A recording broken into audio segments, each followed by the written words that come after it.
Bismillahirrahmanirrahim. Alhamdulillahi ala ihsanih wa syukru lahu ala taufiqihi wa amtinanih. Wa asyhadu an la ilaha illallah wahdahu la syarikalah ta'ziman li sya'nih. Wa asyhadu anna Muhammadan abduhu wa rasuluhu ad-da'i ila ridwanih. Salawatullahi wa salamuhu alaihi wa ala alihi wa sahbihi wa ikhwani amma ba'd. Sahabat dan pemirsa yang dimuliakan Allah Subhanahu wa taala.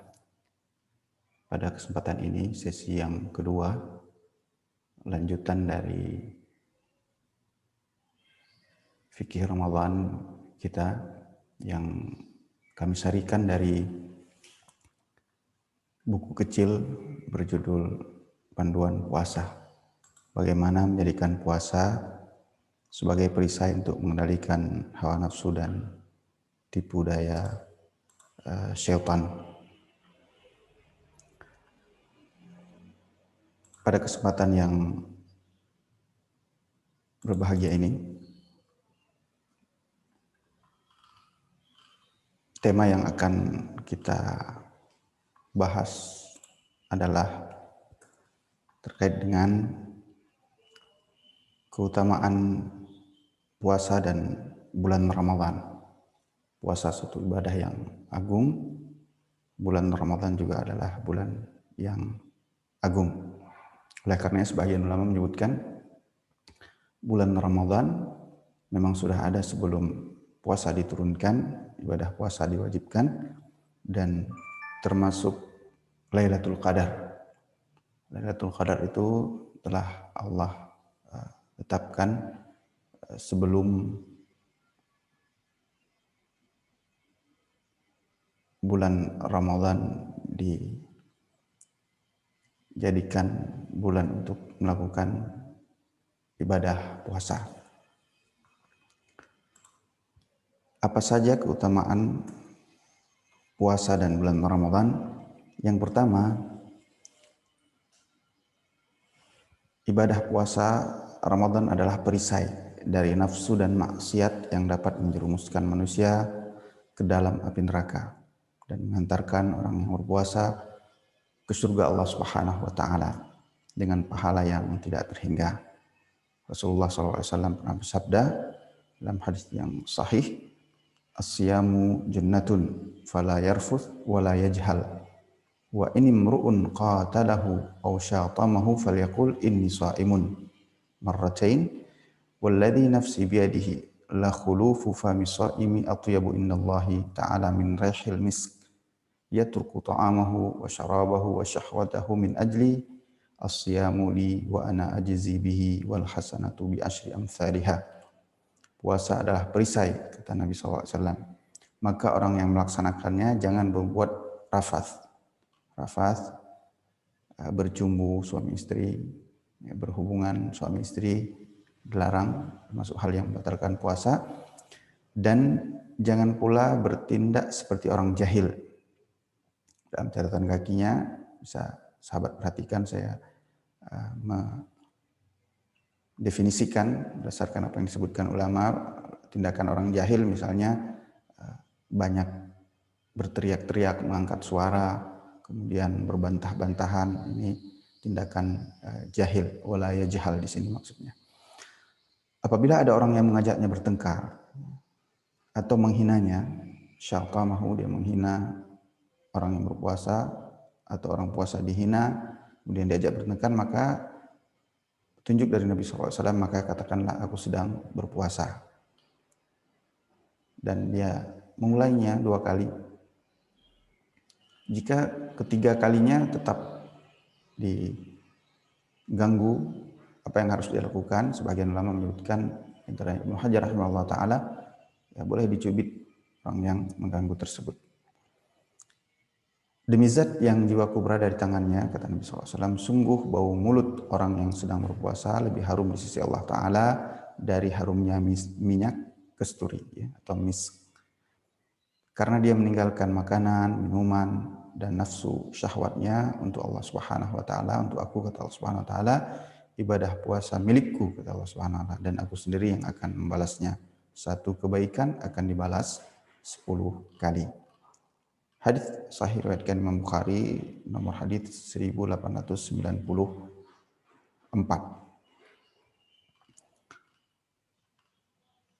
Kata ulama kita, orang yang berpuasa karena lambungnya kosong, maka aroma tidak sedap dari lambung itu keluar dari mulutnya. Akan tetapi karena hal tersebut dilakukan dalam rangka ketaatan pada Allah Subhanahu wa taala, maka bagi Allah Subhanahu wa taala aroma tersebut lebih baik, lebih harum dari wewangian yang paling harum yang pernah dikenal manusia, yaitu kasturi, ya. Dan Allah Subhanahu wa taala menisbatkan puasa itu milik Allah Subhanahu wa taala, padahal tauhid juga milik Allah Subhanahu wa taala. Kemudian ibadah salat milik Allah Subhanahu wa taala, zakat dan haji milik Allah Subhanahu wa taala. Secara khusus Allah Subhanahu wa taala sebutkan puasa milik Allah Subhanahu wa taala. Ini kemuliaan yang khusus ketika Allah Subhanahu wa taala misalnya juga menyebutkan Ka'bah sebagai baiti, ya, rumahku, kata Allah Subhanahu wa taala. Semua masjid adalah rumah Allah Subhanahu wa taala, akan tetapi ketika Allah Subhanahu wa taala menyebutkan Ka'bah itu adalah rumah Allah, itu spesifikasi khusus dan penyandaran yang bersifat tasyrif atau memuliakan. Kemudian ditegas dalam hadis ini, satu kebaikan dibalas 10 kali, ya. Satu kebaikan dibalas 10 kali. Itu dalam kondisi normal, kata ulama kita. Dan dalam bulan Ramadan tentu hal tersebut bisa berlipat ganda, dan tidak ada yang mampu memberi kebaikan, membalas kebaikan sebanyak Allah Subhanahu wa taala. Yang kedua, ibadah puasa kata ulama kita adalah sebagai kafarah. Artinya yang dapat menghapus dosa-dosa yang telah lalu. Kenapa secara khusus dihapuskan dengan puasa pada bulan Ramadan? Akibat kecondongan hati dan jiwa selama 11 bulan sebelumnya pada urusan yang bersifat duniawi. Kemudian ada juga interaksi sosial seorang muslim dalam kesehariannya dengan keluarganya, tetangganya, rekan-rekannya, yang melalaikan dari meraih kesuksesan akhirat. Maka semua itu dihapuskan.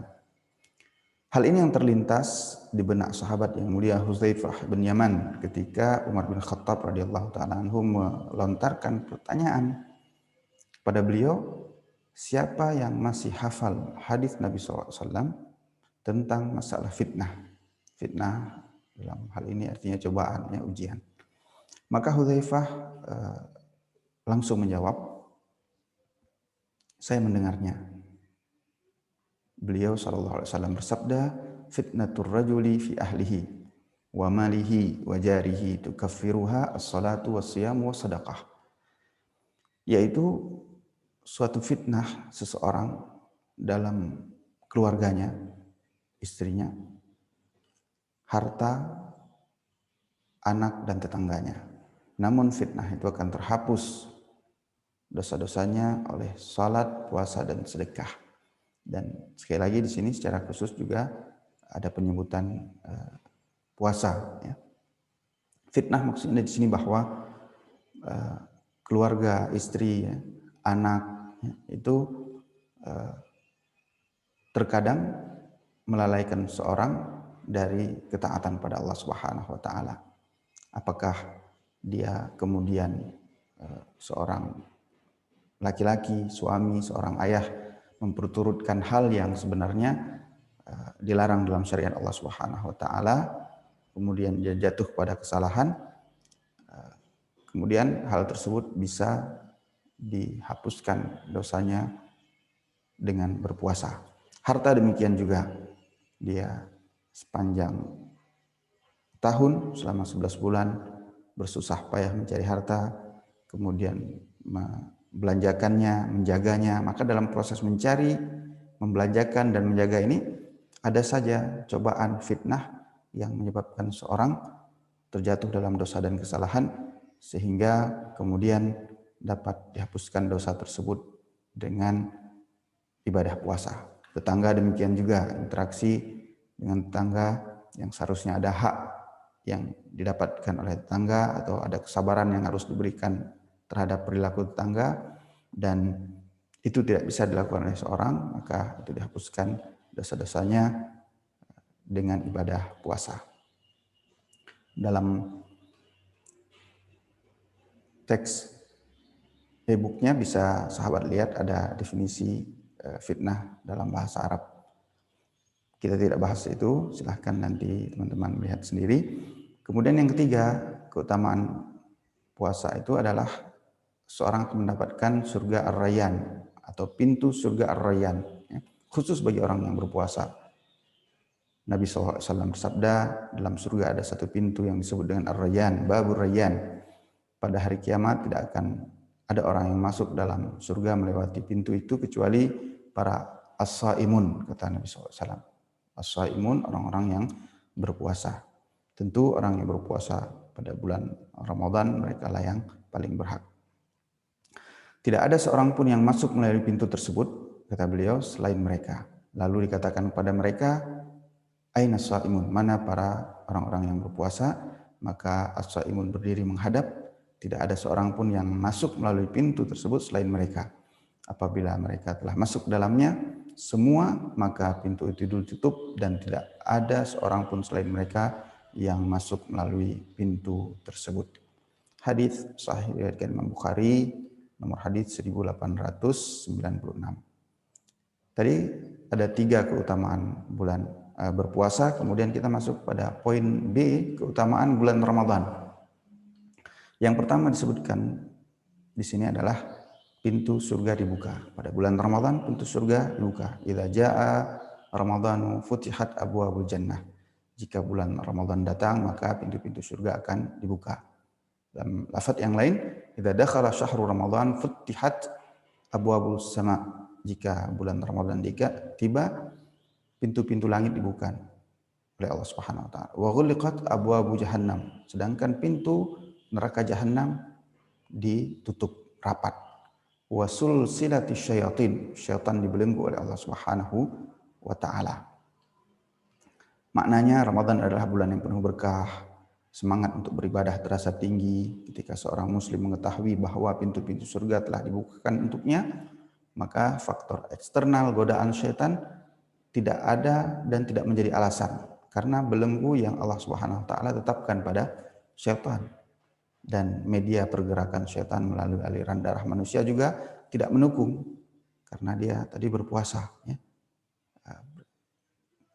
Peredaran darahnya tidak begitu cepat, dalam artian terhambat karena makanan juga nutrisi yang dibatasi, maka ini membantu, ya, secara eksternal dan internal untuk jauh dari godaan syaitan sehingga lebih dekat kepada surga dan pintu surga Allah Subhanahu wa taala.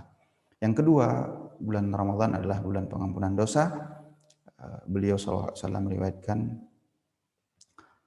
bahwa Rasulullah SAW bersabda, ya, Rasulullah SAW bersabda, ya, masih dari sahabat yang mulia Abu Hurairah, man qama lailatal qadri imanan wa ihtisaban ghufira lahu ma taqaddama min dhanbihi.